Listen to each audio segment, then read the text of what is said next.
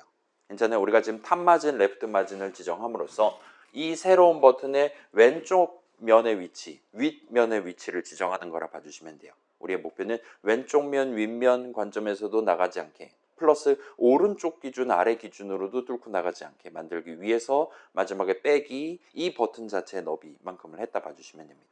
왜냐면 이 친구의 왼쪽 면의 위치 플러스 이 친구의 너비를 하면 그 친구의 오른쪽 면의 위치가 나오는 거니까요.